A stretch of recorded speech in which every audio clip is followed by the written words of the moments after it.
의식할 파트가 되는데요. 먼저 의 보십시오. 지하층은 건축물의 바닥이 지표면 아래에 있는 층으로서 그 지표면 바닥으로부터 지표면까지의 그 다음에 체크합니다. 평균 높이가 같다. 층 높이에 따라 체크. 층 높이의 얼마 이상이면 지하층인가요? 2분의 3. 그 세 가지가 키포인트예요. 3분의 2 그래도 틀리고 2분의 1 이거 받으시고, 이러한 지하층은 건축물을 건축할 때 여러 가지 면에 영향을 미치죠. 건축물 층수 산정할 때 지하층 포함된다, 제외된다?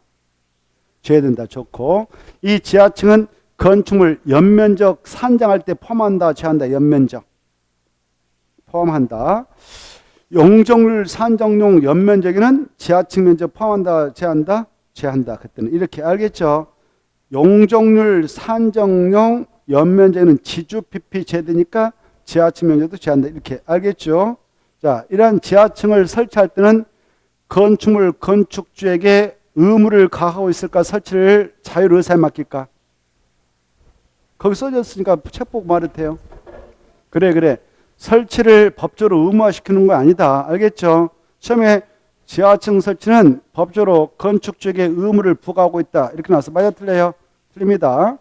자, 그 다음에 이 건축물로 용도가 아까 29가지 있었거든. 29가지 용도와 무관하게 지하층 기준 아까 1번에서 보았는데요. 1번 같이 생기면 다 지하층을 하는 겁니다. 용도에 따라 완화해 준 거 아니에요. 알겠죠? 그 정도 보시고 6번 나머지 통과하세요. 6번, 7번 참고로 보시고 밑에 공작물로 들어갑니다. 이 공작물은 바로 축조 시 신고를 하도록 하는 대상이 있죠. 그거 좀 봐주세요. 신고는 관할, 특별자치시장, 특별자도서, 시장수 구청에 한데 신고 대상, 축조 신고 대상 공작물 있잖아요. 이거 약자로 거기 보면 이옹담 이렇게 있을 거예요. 보고 계셔요? 그걸 이렇게 써. 이옹담 이가 사광을 해서 요 굴 장 기 철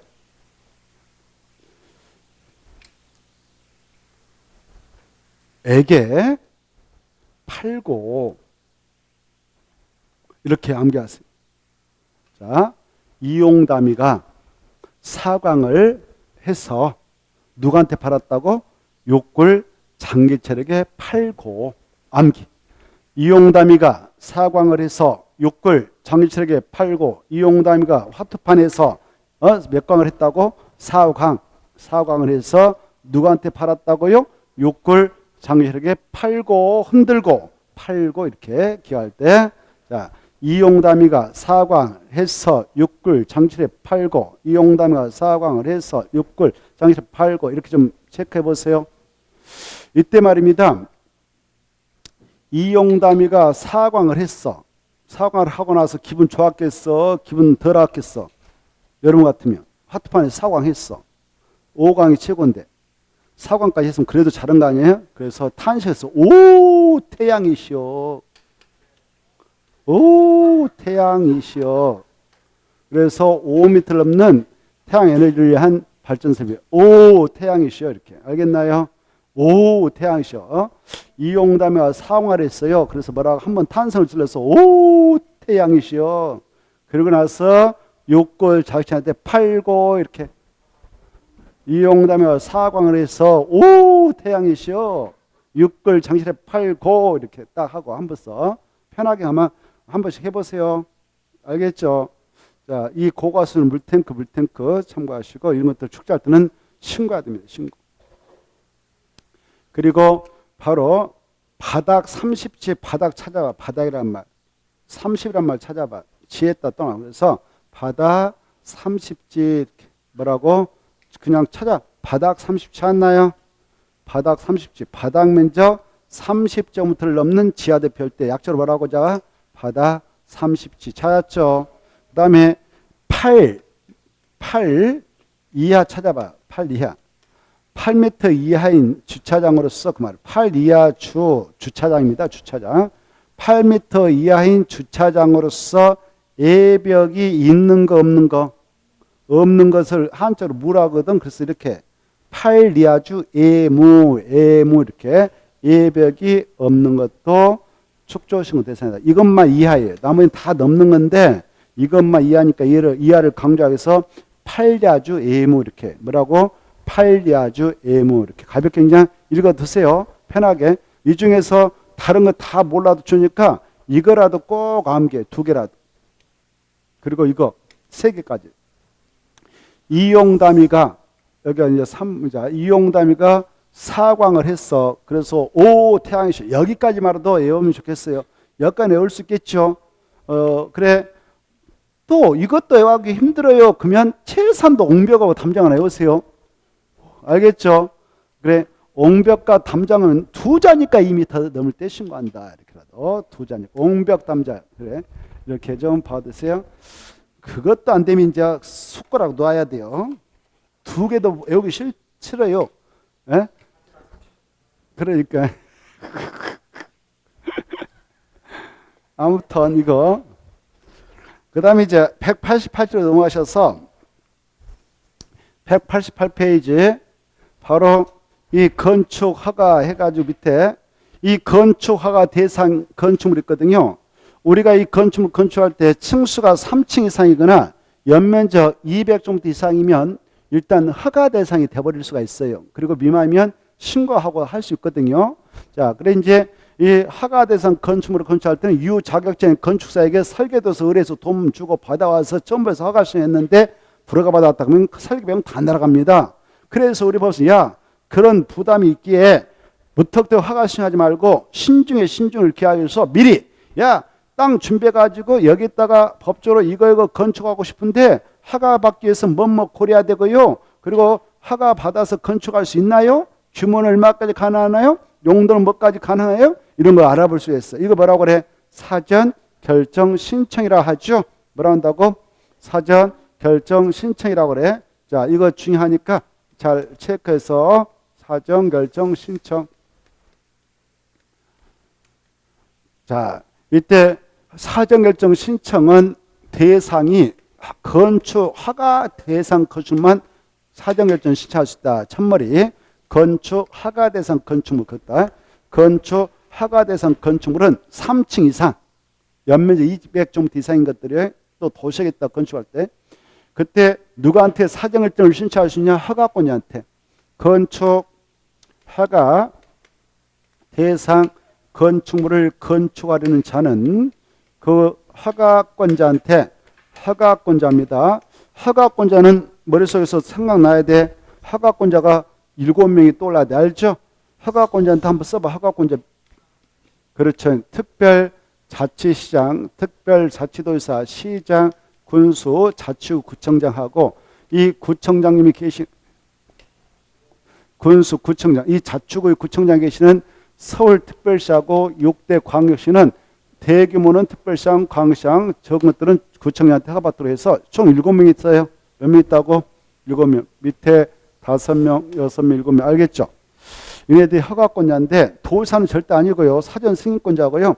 그래 이 허가권자한테 미리 바로 그 사전 결정을 신청할 수 있다. 중에 건축을 신청하기 전에 이때 사전 결정을 신청할 때 허가권자한테 하는데 이렇게 사전 결정을 신청합니다. 그때는 사전 결정을 신청할 때 동시에 신청할 수 있는 것도 있어요. 바로 자기가 구성하고 있는 건축물이 건축인의 심의를 받아야 할 대상이다. 뭐 16층 이상인 그런 건축물이 있는데 건축위원회 심의를 받아야 할 대상 심의도 밖에서 동시에 신청해 볼 수 있고 심의를. 그 다음에 교통위반시다 그러면 교통영향평가 검토를 바로 받도록 되는데 그것도 동시에 신청할 수 있다. 이렇게 알아두세요. 알겠죠? 이제 사전결정 신청이 들어왔어요. 이렇게 봐봐. 허가권자 받고 보니까 사전결정 신청이 들어왔던 대지가 여기다 뭐 건물을 지겠다고 사전결정 신청이 들어왔는데 건축을 해보려고 하는 친구들이 대지 면적이 말이죠. 환경 영향평가들은 소규모 환경 영향 평가 사업 규모에 해당해. 그러면 허가권자가 미리 이거 바로 환경부장하고 미리 협의해야 된다. 이렇게 누구하고 협의해야 된다고? 환경부. 환경 영향 평가법에 따라 할 때 환경에 따라 나오죠. 환경이 나왔으니까 환경부장 하나 해야 되지 국장하고 협의해야 된다. 이렇게 나왔으면 틀려요. 대지 면적이지 건축 면적 하면 틀려. 그거 줘야 돼. 대지 면적이 환경 영향 평가법들은 소규모 환경 영향 평가 사업 규모에 해당한다. 사업 대상이다. 그때는 환경부 장관 지방 환경관사에 꼭 협의해야 된다.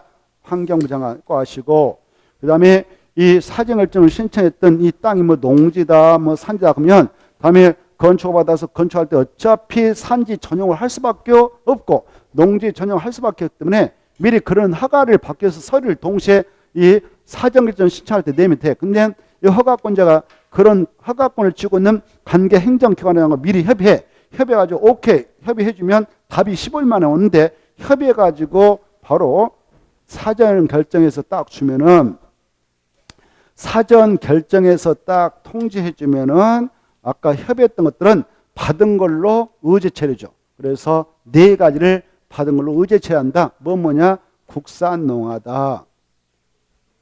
국토교법에서 체크해. 뭐라고? 국산농화 체크했죠.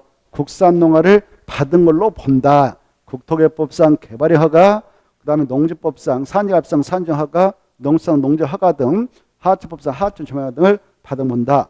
그 다음에 이제 이렇게 사전결정 통지를 받았다는 것은 그 건 바로 건축허가 신청하면 허가 받아갈 수 있다 이거거든요. 그러면 몇 년에 건축허를 신청해야 될까? 2년. 이 수치 어마어마하게 중요하네요. 건축허를 신청해야 돼? 착공을 신청해야 돼? 건축허 신청해라고 나와있죠? 그래. 근데 시험에 나왔어. 착공신고를 신청해라. 착공신고를 해라. 이렇게 나왔어. 착공신고를 해라. 그렇지 않으면 그 사전결정 통계로는 상실된다. 이렇게 나왔어. 어때요? 뭘 신청해라고? 건축허가. 건축허를 2년에 신청하고 그렇지 않으면 2년이 지나면 사전결정 통계로는 자동 상실되어서 2년 지나고 나서 바로 건축허가 신청하면 허가 받아간다는 보장 없어진다. 그 말입니다. 2년에 신청하면 허가 내주겠다. 그 말입니다. 아주 중요하고 오른쪽에 바로 아까 이렇게 심의까지 동시 신청했다면 역시 바로 심의 떨어진 날부터 2년에 건축허를 신청해라. 그러면 이 심의 효력도 자동적으로 상실된다. 그 말이죠. 그 다음에 이렇게 사전결정 신청서를 우리가 냈다 합시다. 이 친구들한테. 그러면 허가권자는 우리에게 사전결정 신청을 받았다. 또 다음에 건축허를 이렇게 신청받았다. 그러면 그것에 따라 의제 처리되는 사항이 많이 있거든요. 그래서 미리 관계 행정기관장들하고 협의하기 위해서 반드시 건축, 복합, 민원, 일괄 협의를 개최하게 돼 있어. 며칠 이내에 개최되냐 이 수치는 좀 알아주셔야 돼. 뭐라고 나와 있어요? 10일. 오른쪽 페이지 10일. 하나 눈으로 찍어 놓으세요. 있어 없어요? 있을걸. 10일에 한번 퍽 찍어 놓고 건축, 복합, 민원, 일괄 협의회를 10일에 개최라라고 하고 있습니다. 자, 아까 이렇게 사전결정 통지 너네들 받았지? 받았으면은 2년에 건축허가 신청해라 그랬어. 이때 건축허가 신청할 때 그냥 해야 되겠어? 건축물을 이렇게 지금 건축을 하려고 하는 땅에 대한 소유권을 확보해야 되겠어. 그렇죠. 대지 소유권을 확보해야 되겠죠. 그래서 건축허가 신청하면 대지 소유권을 확보했음을 입증하는 서류를 내라. 그 말은 토지 등기상 증명서 같은 서류를 내야 돼. 알겠나요? 내 땅입니다. 내 땅이니까 건축하려고 그래요. 허가 내주세요. 이렇게 하는 겁니다. 이걸 대지 소유권을 확보해야 된다. 이렇게 표현해. 알겠나요? 근데요. 여기 봐봐. 건축허가 신청할 때 모든 경우 다 대지 소유권을 꼭 건축물을 건축하기 전 대지 소유권을 반드시 확보해야 될까? 확보하지 아니하고도 건축허를 신청하면 허가 받을 수 있을까? 있어. 후자예요. 알겠죠? 그런 경우가 네 가지가 있다. 대지 소유권을 확보하지 않아도 이럴 때는 허가 낼 테니까 이런 준비만 해갖고 와. 그러고 나서 알아서 해. 이렇게 하고 있어요. 알겠나요? 그래. 어떨 때냐? 이렇게 여기 지금 이거 대지는요. 건축허 신청해서 건물을 지으려고 온 친구는 갑이에요. 갑. 건축허 신청해서 건축하려고 온 사람은 갑인데 이 땅은 을거네. 을거. 대지 소유권이 을거예요. 을거. 이때 니네 땅 아니지? 아니면 이 친구한테 이거라도 받아다 내라. 사용 권한. 사용 승낙서라 받아와라. 아니면 지상권, 뭐 임차권 같은 거 설정받으면 돼요. 알겠나요? 이걸 사용 권한이라고 말한다고. 사용 권한. 그래, 여기 갑동이가 있잖아요. 을동이 땅인데요. 야, 을동아, 너 내가 땅 빌려 쓴 값으로 내가 땅값 1년에 바로 200만 원씩 줄 테니까 여기다 건물 좀 짓자. 알았어. 그 지상권을 설정해라. 알았어. 우리 민법 280조 건물로 소유를 목적으로 지상권 설정 계약이 맺고 등기가 들어가면 몇십 년 동안 가부한테 땅 주는 지상권을 보장해야 돼. 30년 각오해야 돼. 각오. 알죠? 이렇게 이런 것들은 이제 사용권을 확보했다 그러는 거예요. 알겠죠? 자, 그래서 대지 세권 소유권을 확보하지 않고도 뭐만 확보해서 내면 건초가 내줄 수 있다고 사용권은. 그런데 말입니다. 이 갑이 여기 봐보세요. 이 갑이 이렇게 건축물 건축하려는데 이 건축물 용도가 뭐냐면은 공동택. 뭐라고? 공동택이. 우리 건축법 가봐요. 이 건축법에 따라 공동택 때 건축법상 건축할 신청해서 건축한다. 그 말은 이 공동택의 세대수가 30세대 미만이 건축가 받아. 30세대 이상이 무슨 법으로 가냐? 주택법으로 하는 거. 주택법. 이해돼요? 네. 이 값이 이 공동택 뭐 아파트가 됐든 열비됐든 이런 거 다세대가 됐든 이런 거 지라고인데 30세 미만이에요. 그래서 땅 구입해가지고 이걸 건축하는 목적이 값이 지가 쓰려고 한 게 아니라 분양해서 팔아먹고 나가려고 그래. 알겠나요? 그러면 야, 분양을 목적으로 공동을 질 때 너 갑자기 너 이거 안 돼, 이거 안 돼.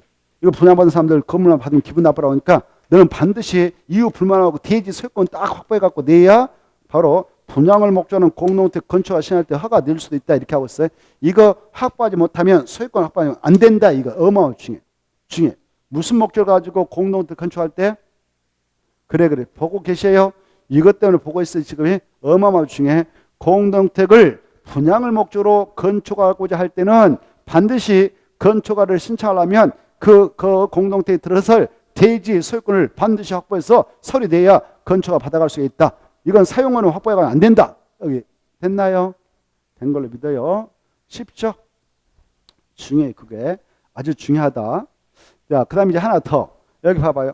야, 이제 여기 이런 건물 있잖아요. 이런 것으로 집합건물이라고 그래. 이 건물은 건물 하나인데 이것은 A가 소유권을 지금 구분 소유권을 지금 획득해서 가지고 있고 저 B가 이렇게. 알겠죠?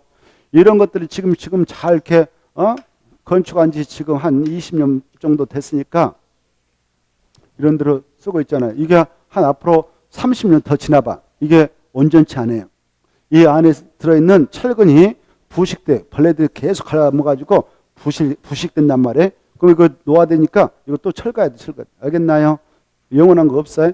그때 여기 이렇게 이런 것들이 집합건물이란 말이에요. 집합건물. 이때 여기 구분 소유자 그냥 이거 10명 있다고 합시다. 구분 소유자가 10명 있어. 구분 소유자가 10명 있는데 또 지분도 대지단 지분도 보니까 10분의 1씩 가지고 있어요. 이때 이거 봐보세요. 이게 오래돼 가지고 노화돼 가지고 이걸 철거한다. 철거해서 정정과 같은 규모 보로 다시 축조하는 걸 뭐라고 그래? 이거 전부 철거하고 정정 규모 보면서 다시 축조하는 걸 뭐라고 아까 했는데 개축. 철거하고 동료보다 더 크게 졌어. 아니, 전부 철거하고 신축이. 알겠죠? 그러면 이게 지진이 발생해서 깨끗하게 이렇게 하고 있어요. 이건 이제 세울 수도 없어. 부러져 버리려고 생겼네. 그래서 완전히 정리하고 이것으로 천재 지변 같은 재해가 발생해서 멸실됐다 그래. 멸실돼 가지고 다시 다 정리해버리고 싹 치워버리고 다시 종정과 같은 범위에서 다시 꾸며 뭐라고 그래? 재축에. 다 정리하고 더 크게 된 거 뭐라고 그래? 이럴라고 그래. 이럴라고 지금 이런 거 하려고 하는데 여기 봐보세요. 이 구분 소유자가 10명 있어. 땅에 대한 지분을 보니까 10명이 10분의 1 가지고 있어. 이때 이런 거 할 때 10명이 다 의사합치 똑같이 봐가지고 그래 찬성해서 야 그렇게 돈 우리 1인당 10억서 거기서 다시 하자 이렇게 할 수 있어요. 근데 여기는 소유자 중에 뭐 어르신이 85세 89세 뭐 95세 들으신 분들은 이런 거 별로 관심 없어요. 이걸 하자. 돈 걷어서 10억서 나 내일 뭐 죽으려고 하는데 뭐 이거 관심 있겠어? 그렇죠? 며느리도 한 번도 안 오고 뭐 자식도 한 번도 안 오고 그런데 가지고 있는 것은 이거밖에 없는데 내가 뭐 관심 있겠어? 나 반대. 내일마다 죽기도 바빠 죽겠어. 이런데. 이런 사람도 있단 말이야. 그러면 어떻게 할 거냐, 이거. 100% 동의 못 받으면 어떻게 하느냐? 우리 야, 100% 동의 받지 못하면 이럴 때는 이것만 얻으면 돼. 이렇게 얼마요? 80%. 이 80% 동의했던 자의 딱 면접 보니까 80%이다. 20%가 반대도 20% 미만 반대도 야 통과해 주겠다. 허가 신청서 들고 오면 대지 소유권 다 확보하지 않았더라도 바로 너 허가 낼 테니까 받아와라. 이렇게 받으러 와라. 그럼 이제 받아왔어. 반대파가 약 20% 못된 친구들 있잖아요. 야 그네들 거 팔고 나가라. 내쫓아버려라. 이걸 매도 청구라고 그래. 뭐라고 한다고? 중에 몇 퍼센트 얻어 오면 된다고? 80%. 그때 반대파는 뭐 한다고? 밑에 써놨어. 밑에 별표들이 중요해요. 알겠죠? 밑에 별표.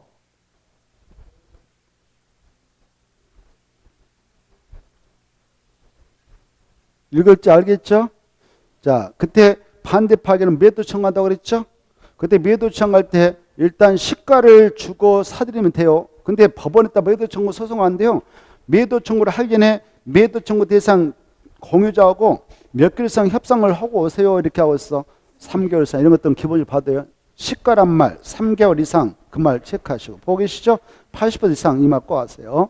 그 다음에 박스 속에서 4번만 보고 넘어가서 한번 읽어보시고 4번은 이런 겁니다. 여기 지금 이렇게 갑이라는 사람이 대지 준비해서 지금 건축하를 신청해 이렇게 여기다 건물 주겠다라고 건축하를 신청하는데 건축하를 신청했는데 갑이라는 사람이 이 대지 소유자가 여기 보니 국가 거예요. 이게 지자체 거예요. 이걸 국공이라고 그래. 아직 이 땅은 소유권 안 넘겨왔네. 이건 다 소유권 자기가 지금 확보해가지고 왔는데 야 이거 국가 거잖아. 지자체 거잖아. 왜 소유권 확보하지 않았어? 건축가 못 내주겠다. 이렇게 아는 거예요. 알고 봤더니 여기서 일단 계약금을 이 친구한테 받았어. 국가 지자체에서. 그리고 아직 잔금 안 줘서 소유권 아직 안 넘겨줬어. 갑한테. 근데 너무 잔금만 주면 소유권을 넘겨주기로 합의가 됐다고 가정합시다. 그런 사실을 알게 되면 허가권자는 허가 내줘도 된다 이렇게 하세요. 그게 네 번째. 건축하려는 대지에 포함된 국공유지에 대하여 허가권자가 해당 국공유지라고 하는 관리청이 해당 국공유지를 건축주의 매각하는 양을 확인했다. 그때는 아직 건축주가 건물을 지고자 허가 신청했던 친구가 아직 소유권을 넘겨받지 못했지만은 허가 내줄 수가 있다 그 말이에요. 이해되죠? 이 정도는 받으세요. 이게 잘 나오니까 중요합니다. 나머지는 뭐 쉬운데 그거 꼭 읽어두셔. 자, 그 다음에 이제 2번. 우리 민간인들이, 국민들이 건축물을 건축할 때는 신고하고도 할 수 있고, 신고 대상이 아니면 다 허가받아야 돼. 그때 우리 법에서는 신고 대상을 한정시켜놨어. 야, 이것만 신고하고, 남은 허가받아라. 이렇게 하고 있어요. 그러면 신고 대상을 정확하게 꿰뚫고 계셔야 허가 대상을 알 수 있지 않겠습니까? 그때 허가 대상은 허가 신청해서 허가 받으면 되고, 허가 받으면 또 미안, 말 잘못했어. 다시. 신고 대상, 거기 있잖아요. 신고 대상에 대해서 우리가 신고를 해서 신고증 받아오면 허가 받은 걸로 간주하니까 별도로 허가 받을 필요 없다. 이렇게 하시 알겠죠? 자, 그러면 신고 대상이 뭐냐? 신고 대상도 좀 중요한 것은 꿰뚫고 계셔야 되겠어요. 먼저 바닥 면적의 85제곱미터 내에 증축, 개축, 제출할 때는 신고하면 된다. 그 정도. 역으로 해석하면 여러분이 증축, 개축, 제출하는데 바닥 면적을 90제곱미터를 하라고 한다. 그때는 허가받아야 돼. 85제곱미터를 초과했으니까. 알겠죠? 그 다음에 자 용도적상 저 비도적 여기 봐봐. 전국토가 도시적 있고 관리적 있고 롱림적 있고 자연보전 있잖아요. 여러분이 여기서 건축물을 건축한다요. 관리, 롱림, 자연보전에서 건축할 때 그 규모가 연면적 200제곱미터 미만이고 3층 미만인 건축물을 건축할 때는 신고하면 되는 거예요. 근데 거기 보면 도시라는 말 안 보이죠? 그럼 도시는 원칙적으로 허가받아야 된다. 그렇게 생각하면 돼. 거기 안 나오면 허가예요. 허가. 거기 안 나오면 그 규모를 벗어나면 허가예요. 이해돼요? 그래 도시적 원칙적으로 허가받아. 꼭 그런 거 아니에요. 원칙은 그렇다. 그래 관리적은 아까 연면적 200제곱미터 미만이고 3층 미만인 건축물을 건축할 때는 신고. 여기 봐봐요. 비도시만 여기 지구단위 객국이다. 그리고 방제지구다라고 정하면 여기는 허가받아야 됩니다. 보고 계시죠? 또 비도시역도요. 규모가 3층 이상이다. 연면적 200제곱미터 이상이다. 허가받아야 된다. 이렇게 생각하면 돼. 이해되죠? 그 다음에 이제 밑에 대수선을 봐봐. 대수선을 하려고 할 때에 그 규모가 역시 동시효건. 연면적 200제곱미터 미만이고 또 또 3층 미만이 건축물이 있어. 그걸 대손할 때 대손 신고. 근데 여러분이 3층 이상짜리 대손을 하려고 그래. 그때는 허가받는 겁니다. 자, 그 다음에 대손을 하게 될 때 바로 주요 구조부 해체가 없는 등 바로 아까 대손한 거 공부했어. 야, 정설 해체, 수선 변경 그런 거 있었잖아요. 그때 수선이 대손할 때는 무조건 신고한다. 뭐가 어쩔 때는 수선이 대손된다. 그럴 때는 신고다 이렇게. 그 다음에 이제 바로 높이 몇 미터의 범위에서 늘리는 것도 신고할까? 3m 이 수치 중에 몇 미터? 3m. 그 다음에 연면적 합계 몇 제곱미터 내의 범위에서 건물을 신축해도 신고할까? 100제곱미터 이하. 어마어마 중에 연면적 합계라는 것은 하나의 대지 안에서 연면적 싹 합계라는 것을 연면적이라고 그래. 합계라고 그래. 이때 연면적 100제곱미터 이하 범위에서 신축도 신고 대상이다. 꼭 아시고 어마어마 중요하고. 그 다음에 이 신고 대상을 보면은 표준 설계 도서 따라 건축하는 건축물로서 조례가 정하는 건축물도 신고하면 돼. 그 다음에 공장이 2호 공장이 중요해. 5위 공장도 신고 대상이 되게 중요하네요. 무슨 공장? 5위 공장을 저 공업적, 비도시적 중 지구단위다 건축할 때 산업단지, 공업지에다 건축할 때는 5위 공장을 신축해도 신고 대상이다. 5위 공장 뜻 알죠? 2층 이하이면서 연면적 합계 500제곱미터 미만인 이하인 건축물이 공장. 그 다음에 창고는 200, 연면적 200제곱미터 이하까지 저 시구를 읍면적인 장소에서 질 때는 신고하면 됩니다. 축사, 작물 재배사는 400제곱미터 이하까지 이 정도 보시고, 이제 신고 대상에서 신고증 냈더니만 신고서 냈더만 신고증 줬어. 그러면 신고를 마쳤던 친구는 공사를 들어가야 돼. 몇 년이 들어가야 될까? 1년. 밑에 써져서 중요해. 만약 1년이 안 들어가면 신고는 자동차가 없어져요. 그리고 나서 들어가면 위반 건축이 되는 거죠. 근데 건축주가 사전사정에 나 이런 사회관이 있어가지고 1년에 도저히 못 들어갈 것 같으니까 연장 좀 해주셔라고. 그러면 몇 년을 보면서 연장 받을 수 있냐? 1년 이렇게 받으세요. 그 다음에 나머지 통과해도 되고 191페이지 건축법상 건축허가권자, 사전승인권자 이걸 잘 한눈으로 비교해 두세요. 아까 첫쪽 했죠. 여기요. 이 세종특별자치에서 무조건 특별자치장이 다 허가권자. 제주특별자치도 무조건 특별자치장이 다 허가권자. 규모와 관계없어 건축법상. 그 다음에 8도 경기, 강원, 충청, 남북, 경상, 남북, 전라, 남북도에서는 도대장에 도지사가 있고 도 밑에 시군 있잖아요. 시장, 군수가 있는데 이때 시에서 무조건 시장이 허가권자, 군에서는 군수가 무조건 허가권자. 다만 이 시장과 군수께서 건축가 신청을 받았는데 일정한 건이 들어왔다 그러면 그것은 도지사한테 미리 사전 승인을 받도록 돼 있기에 도지사는 사전 승인권자를 한다. 아시죠? 자, 이때 사전 승인 대상을 꼭 체크해서 머리에다 넣어야 돼. 바로 어떤 것이 사전 승인 대상이냐? 밑에 써놨어. 옆에 써놨죠? 있어 없어요? 옆에 있으니까 잘 받으셔. 바로 어떤 것이냐? 21층 이상인 건축물, 연면적 10만 제곱미터 이상인 건축물 보고 계셔. 연면적 10분의 얼마? 3. 그래. 10분의 3 이상 증축으로 21층 이상 증축, 10만 제곱미터 이상 증축권에 허가신이 들으면 승인받으러 간다. 다만 이런 대형이라도 용도가 창고, 공장이면 승인 절대 안 받는다. 이게 중요해. 뭐가 어쩐다고? 창고하고 무슨 죄된다고요? 저 밑에 공장. 창고하고 무슨 사전 승인 대상 아니다고? 창고하고 공장. 찾았나요? 나는 보면 어지러우니까 그거만 일단. 창고하고 공장은 절대 사전 승인 대상 아니다. 다른 까지 보면 어지러우니까 그 두 개라도 제대로 알아라. 시험 공부로서. 뭐가 무슨 아니다고요? 창고하고 공장은 사전 승인 받는다 안 받는다? 안 받는다. 중요해.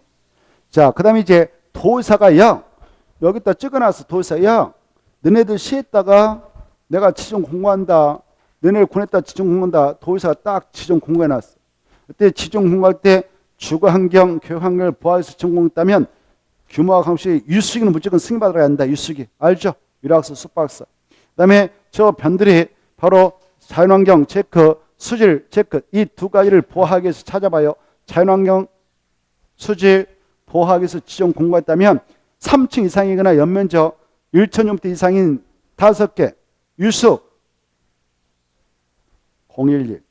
위수 011. 위수 011. 체크했나요? 있어 없어요? 유락설 숙박설 위수 뭐라고? 011. 거기다 딱딱 공동택 일반 음식점 일반 업무설 정확히 암기. 그 다음에 교육환경 주관경 교육환경을 보호하기위해서 지정했다. 거기다 체크. 주관경 교육환경을 보호하기위해서 지정했다면 유락설하고 숙박설은 규모와 감시 무조건 승인받으러 한다. 일수기 암기해야 돼요. 됐나요? 자, 그 다음에 여기 서울특별시하고 6대 광역시에서는 바로 아까 대형은 특별시장 광역시장의 허가권을 행사하지만 그 대형이라도 참가하고 공장은 특별시장 광역시장 허가권을 행사하는 것을 줘야 된다. 이 점을 보시고 나는 구청장이 행사합니다. 밑으로 내려가셔가지고 이 시장 군수로부터 사전 승인 신청을 받게 된 도의사께서는 며칠이면 승인 여부를 결정해서 알려주는 것이 원칙이냐 50일.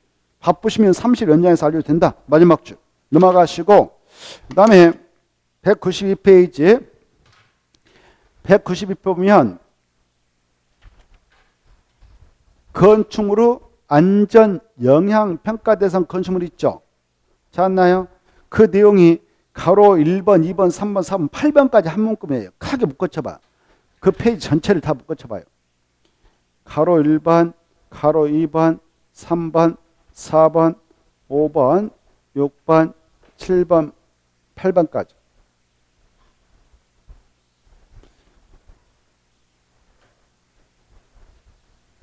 그 중에 먼저 가로 3번을 볼까? 먼저 이 건축 허가권자는 안전 영향 평가 대상 건축물이 있다. 아까 위에 가로 1번이 있거든. 초고층 건축물하고 연면적 10만 제곱미터 이상인 건축물에서 16층 이상인 건축물을 안전 영향 평가 대상 건축물이라고 그래. 다시 한번 안전 영향 평가 대상 건축물 뭐다고?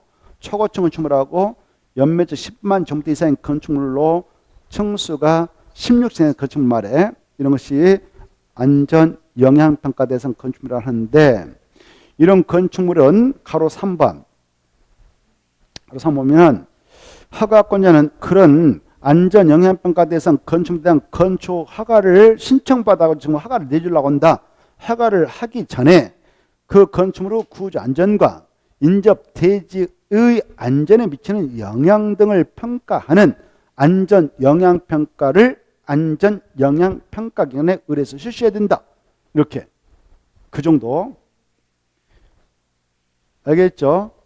그 정도는 봐두세요. 두 가지만 1번하고 몇 번만 봐두라고 3번. 이때 비용은 누가 되냐 5번. 안전 영향 평가에 드는 비용은 의뢰한 자가 부담한다. 의뢰한 자. 허가권자 의뢰했죠?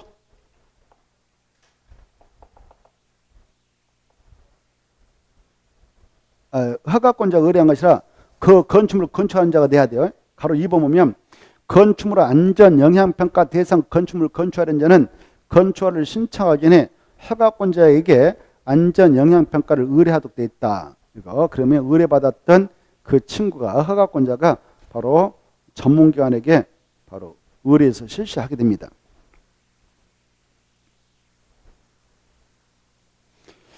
자, 이렇게 초고층 건축물이다. 이게 초고층 건축물이다. 초고층을 아까 공부했죠? 초고층 건축물은 층수가 50층 이상이거나 높이가 또는 200m 이상인 건축물 말했습니다. 이런 것들을 건축하면요, 인접 대지가 이게 건물에 들어선 대지가 있다. 그러면 이 건물에 들었을 때 공사가 어마어마할 거 아니에요. 땅속 막 파고 날칩니다. 그러면 인접 대지 안전에도 위협을 가할 수도 있잖아요. 공사하면서. 알겠죠?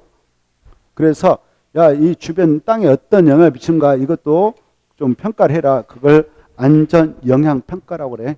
안전 영향 평가. 그리고 그 건축물 구조 안전은 문제 안 되는가? 네?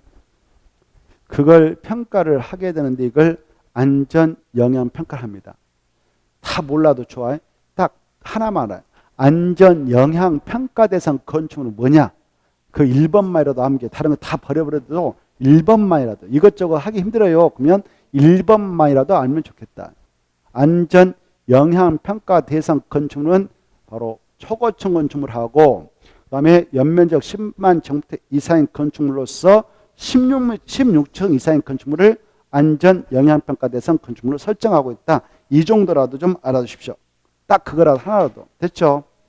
자, 그 다음에 오른쪽에 4번 보면 이 4번은 시험에 나온다 생각하고 중요표서 알아둬야겠죠. 4번. 자, 건축 허가 거부해서 원래 건축 허가권자께서 건축허가 신청을 받았다. 허가권이 충족됐다. 그러면 자기도 허가 거부하지 못하고 법에 구속당해서 건축 허가라고는 행정일을 행해주게 됩니다. 그래서 건축허가의 법적 성격은 기속적 행정의 성질을 띠고 있다고 하는 것이 원칙인데요.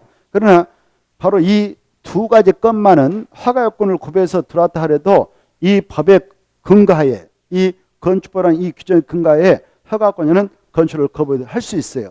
거부당했던 건물을 지으려고 했던 그 신청인은 소송에도 집니다. 행정소송을 제기하죠. 건축허가를 불허가 처분 내린 것은 이 법안이 허가 내주도록 해주세요라고 하더라도 져요. 그래 이것은 어떤 거냐? 건축허가를 거부하도록 되는 것은 두 개가 있다. 바로 하나, 둘.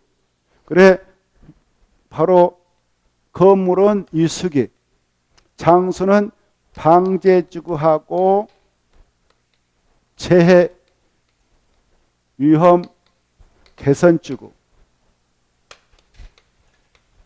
이렇게 돼 있죠. 그래 이수기라는 건축물이 있어. 아까 우리가 이수기가 뭐예요? 유락설, 숙박설이죠. 이수기란 건축물의 용도, 규모, 형태가 주거환경, 교육환경을 고려해 볼 때 정말 그 지역에 들어가는 것이 부적하다고 판단돼. 그러면 바로 건축인의 심을 거쳐서 건축허가를 하지 아니할 수도 있어요. 거부할 수 있고. 또 이 방제지구, 산사태 우려가 있다. 그런 데다 진 것이 바로 방제지구 아니겠습니까?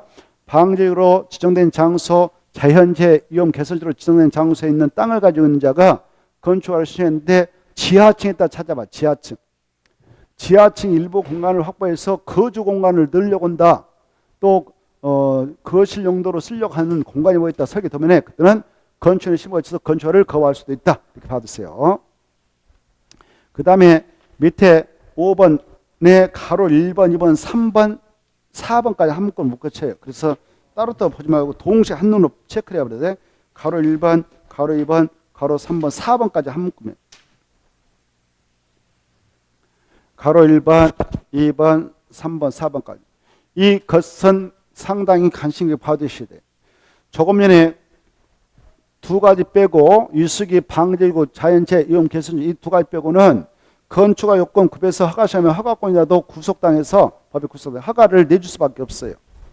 그러하다 보니까 또 이것이 문제가 할 수 없어.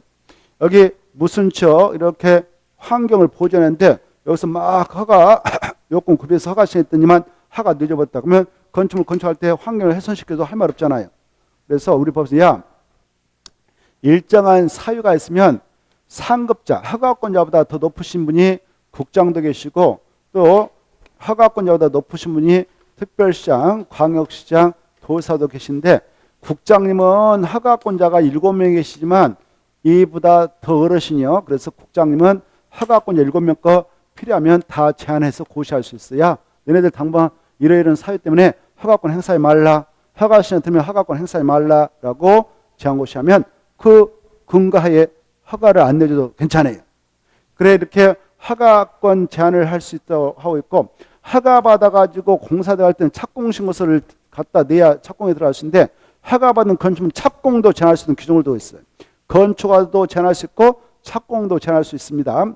이때 이제 여러분이 시험 공부서 그러면 제한할 수 있는 자가 누구냐? 국장하고 이 특강 도의사가 제한할 수 있는데 국장은 누구 걸 제한할 수 있냐? 허가권자가 다 제한할 수 있어요. 근데 이분들은요 자기보다 하급자가 서울특별시장보다 하급자인 허가권이 구청장이 계시고 광역시장보다 하급자는 역시 구청장이 계셔. 구청장. 그리고 도의사다 하급자는 시장하고 군수가 있죠. 그래서 이 세 명은 시장, 군수, 구청장급만 제한할 수 있다. 이렇게 차이점을 딱 한눈으로 파괴도. 알겠나요? 이것부터지. 그 다음에 국토교통장은 이 허가권자의 그런 건축허가 제한, 허가받은 건축물로 착공 제한을 제한할 때는 직권으로 국토가 일상 필요할 때 제한할 수도 있지만 다른 부서의 장관을 주무장관하는데 장관이 다른 부서의 장관이 국방상 또 아니면 국민경제상 환경보전상 필요하니까 좀 건축허가 당분 행사하지 못하도록 제한 좀 해주세요라고 요청하면 요청받아서 제한을 해 나갈 수도 있다. 이렇게 하시고 제한할 때는 제한하게 된 지역 제한하게 되는 그 기간, 제한하게 되는 건축 용도, 그리고 사유 이런 것들을 정확하게 상세히 정해가지고 제한 내용을 여기 봐봐요. 제안했던 국장님은 제한 내용을 허가권자한테 통보를 해줘. 통보해주면 허가권자는 이 증문대 알수록 공부했다고 공고합니다. 그래서 공고는 제한권자가 직접 하는 게 아니고 제한 내용을 직접 공고하는 게 아니고 허가권자한테 통보해주면 저 사업은 나왔으니까 바로 허가권자가 받아서 공부했다고 공고한다. 이렇게 흐름을 아셔야 돼. 이때 중요한 것은 기간이에요. 기간. 이 권한권자, 허가권자의 권한을 제한한다 하지만 결국 우리가 허가 못 받아가니까 우리가 힘들어요. 그래서 야 제한기간 넘으면 안 돼. 제한기간은 2년을 원칙으로 하고 1회 하나에 1년만 제한기간 연장해서 제장 3년간만 제한할 수 있다. 이게 키포인트니까 거기다 별표 5개 쳐놓고 뻗쩍뻗쩍하게 해놔요. 그래서 시험장에 들어가기 전에는 그런 것을 딱 체크하고 들어가요. 그런 것만 뻗쩍뻗쩍한 것만. 나머지는 금방 머릿속에 들어오잖아요. 이것은 애와도 헷갈려요. 애와도. 그러니까 중요해가지고 별표 5개 따놓고 뻗쩍뻗쩍 그걸 해놓고 시험장에 들어가서 탁탁 체크하고 들어간 말이에요. 그럼 효과가 엄청 커요. 시험에 나오니까. 수치 어마어마하게 중요해. 그 애와도 헷갈려요. 원칙 2년, 1회, 1년 제한기간 연장할 수 정확하게 암기. 그 다음에 이제 이 3명 특, 광, 도지사께서 이 꼬마들의 권한을 제한했어. 제한했다면 지역계획상 또 도시계획상 제한을 하게 되는데 여기 봐봐. 야 너네들 있잖아. 꼬마들 거 권한 제한했지. 제한했다면 즉시 국장님한테 보고해. 이렇게 하고 있어요. 국장님이 보고받았어. 보고받고 검토해보니까 제한이 너무 지나치다 판단하면 해제할 것을 뭐 할 수 있어? 권고예요? 명예예요? 누가 또 권고라고 그랬어? 권고가 아니라 명의라고 써질 건데 시험에서는 권고라고 나와 틀렸는데 그럼 틀린데 찾았나요? 뭐라고 됐다고요? 아니 명예예요? 권고예요? 그거 중요한데 그래 그거 중요해. 그래 야 해제라고 명할 수 있다. 근데 시험에서 권고할 수 있다 이렇게 나와서 틀려요. 권고는 강제성이 없는 그런 것에 그래서 달라. 명하고 권고 하늘과 땅 차니까 권고할 수 있다고 들고 명할 수 있다. 이렇게 하십시오. 됐나요? 그리고 이네들 또 제안했던 내용을 이네들한테 보내면 송밤 이네들이 제안 내용을 공고한다. 이렇게 하십시오. 키포인트 다시 한번 정리합니다. 국장한테 제안 좀 해주세요라고 요청할 수 있는 사람은 교육감이에요? 주무장관이에요? 누가 국장한테 제안을 요청할 수 있다고? 장관, 주무장관. 누구라고요? 주무장관. 그거 알았어요. 시험에 나왔어. 교육감이 요청할 수 있다라고. 틀려요. 교육감이 요청한 거 아니에요. 찾나요? 자, 넘어가시고 그 다음에 6번 꼭 시험에 나온다. 6번 잘 봐두셔야 되겠습니다. 6번 잘 봐두시고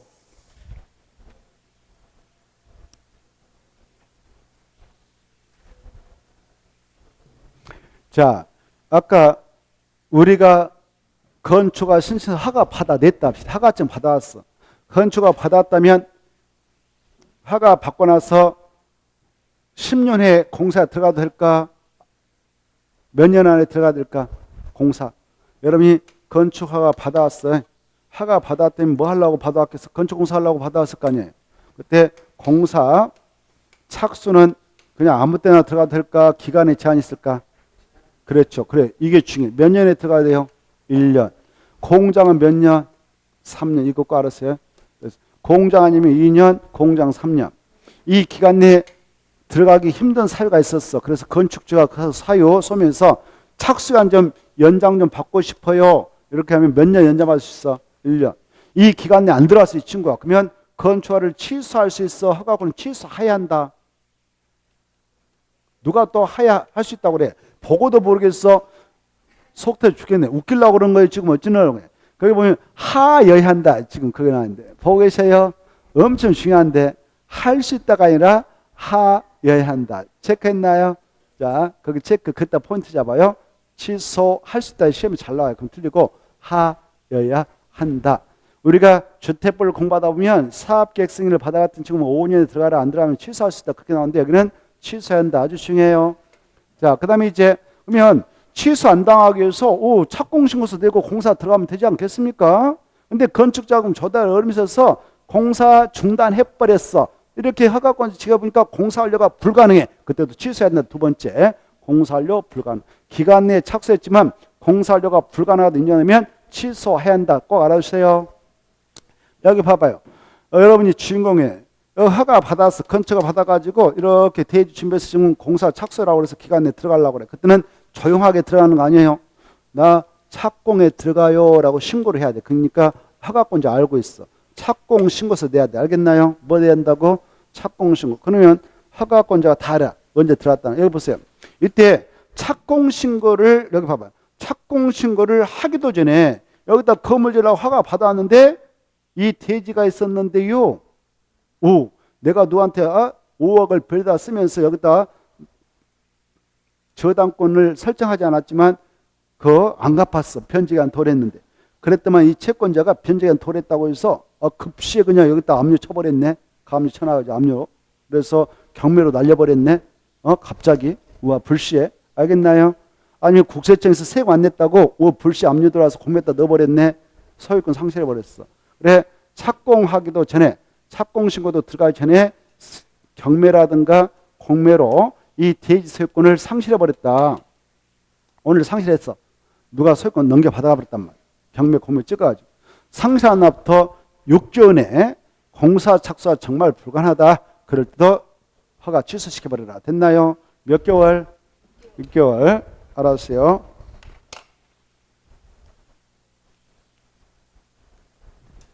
자, 그 다음에 195페이지. 자, 여기 이렇게 아까 2년, 공장 아니면 2년, 공장은 3년 안에 공사 들어가세요. 그리고 정당한 사유 있으면 착수한 1년을 연장받을 수 있어요. 그래 이 기간 안 들어가면 건축가 취소해야 합니다. 그랬어 아까.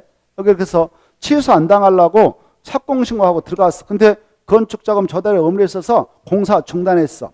공사 중단하면 현관 엉망진창이 되죠. 그리고 야 공사 중단은 건축도 현관에 대한 미관 개선 및 안전관리 조치를 취해야 된다라고 의무 기준을 두고 있습니다. 하야한다. 첫 번째 체크하고 이때 의무를 이행한 돈 들어가니까 안 할 수도 있어. 그래서 야 너 지금 건축공사 하려고 착공공사 들어왔지? 보니까 연면적 1000제곱미터 이상이네? 이거 너 공사 중단할 수 있어. 이런 생각이 되면 건축공사비 1%를 미리 안전관리 예측을 예측해도 할 수 있다. 1% 예측할 수 있다. 1% 예측할 수 있다.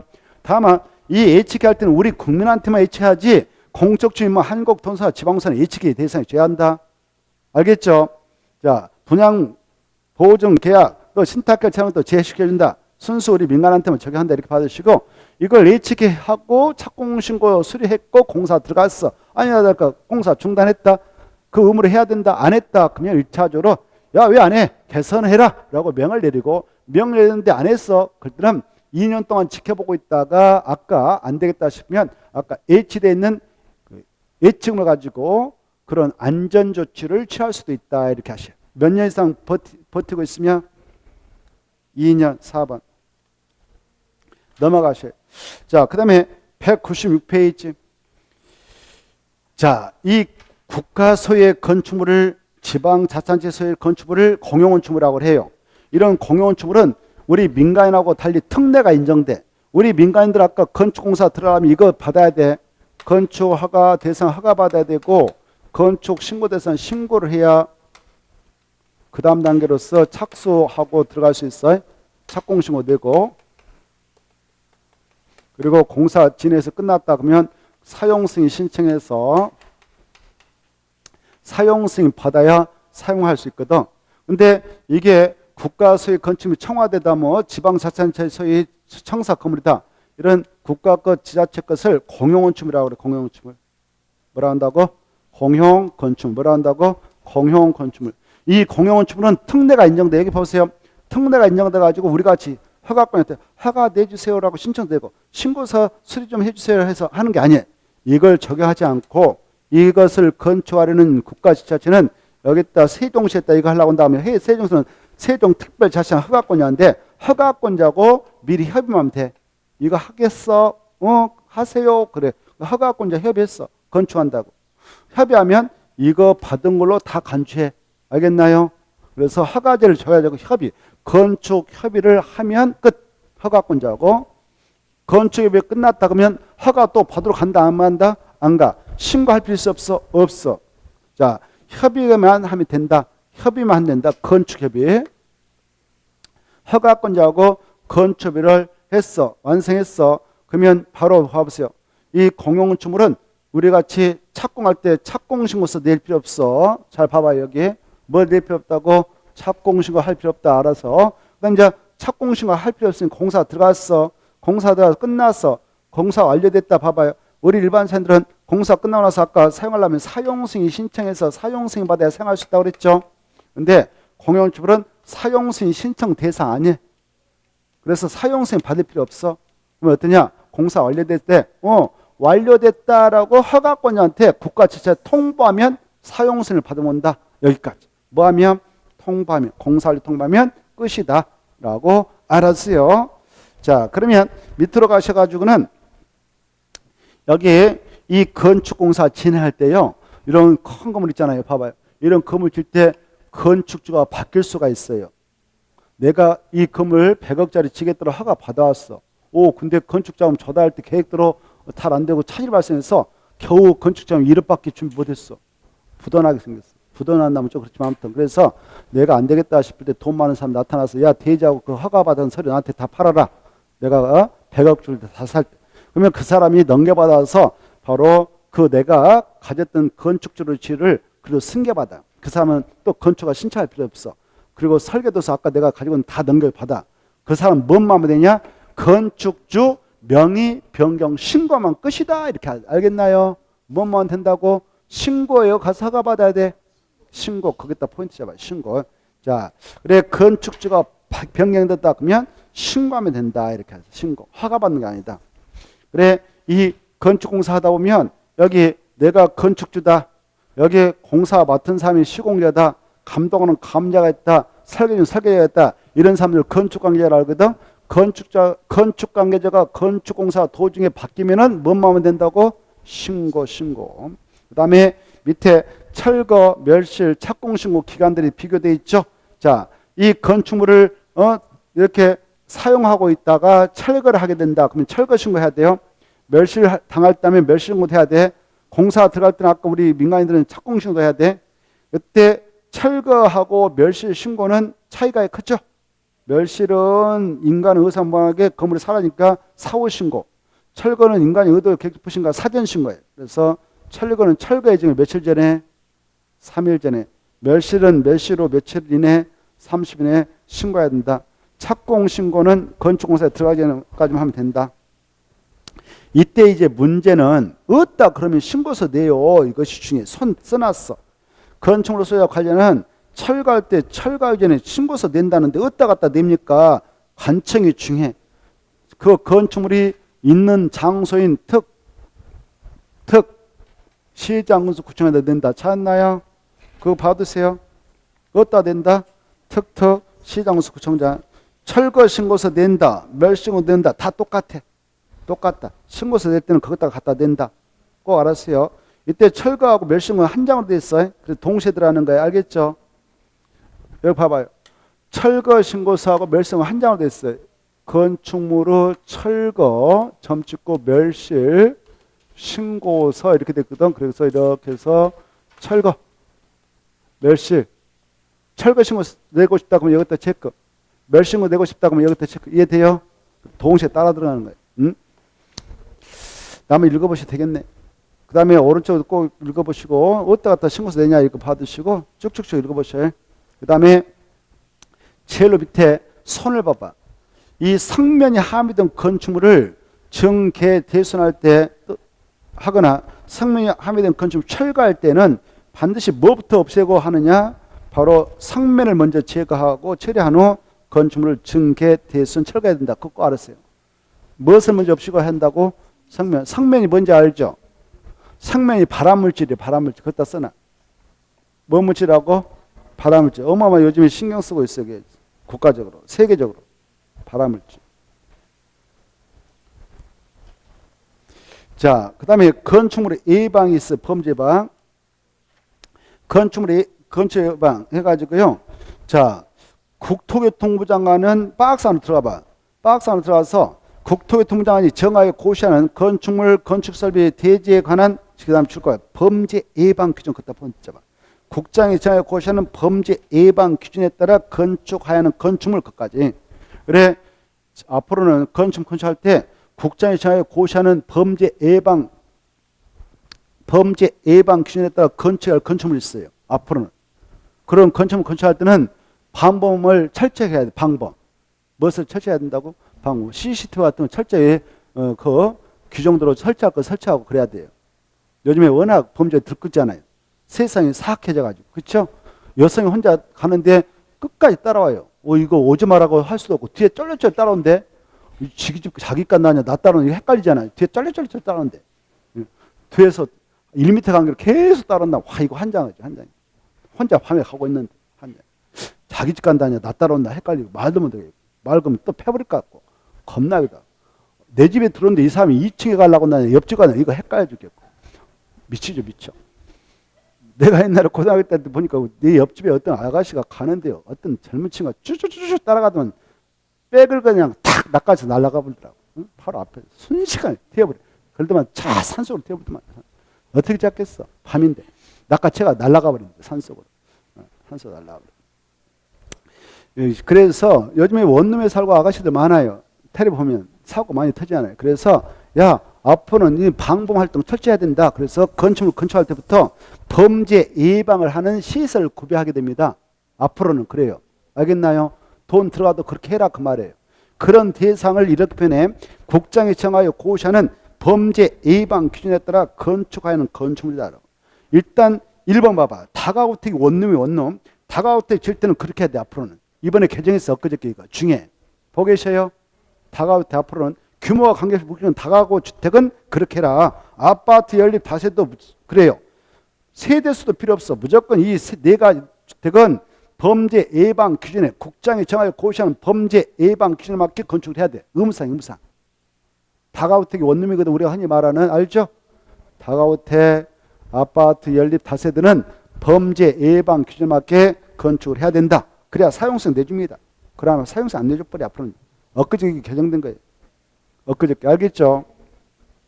그 다음에 2번 요즘에 그 알바생들 있잖아요. 아가씨들 혼자 밤새도록 일용품 판매 소매점에서 근무하고 있어 혼자. 그때 좀 애진 거 있잖아요. 슈퍼 같은 거 그냥 24시 편의점 애진 데는요 밤에 다 자고 있으니까 알바생 혼자 지키고 있을게. 그때 손님처럼 와서 또 그때 사고 터뜨리는 범죄들이 있어. 그래서 이거 설치해라 그 말이에요. 예? 일용품 그것도 중요해. 일용품 판매하는 소매점 이게 바로 슈퍼 24시 편의점 이런 것들 생각하면 돼요. 이해된가요? 그거 일용품 판매하는 소매점 슈퍼 스퀘어만 24시 편의점 이런 것들이 다. 3번 다중생활설 고시험 같은 거에 저 9번 다중생활설 숙박설 중 다중생활설 그리고 5번 교육용설에다 줄 거 봐. 교육용설 밑에다 학교 이렇게 써놔. 학교가 교육용설이에요. 학교. 뭐라고? 학교라고 써놔. 학교. 그 정도 보시고 통과. 5피틀 8번 하나 봐서 8번 5피틀. 자, 그 정도는 보시면 문제 풀 수 있어요. 쉬었다 하죠.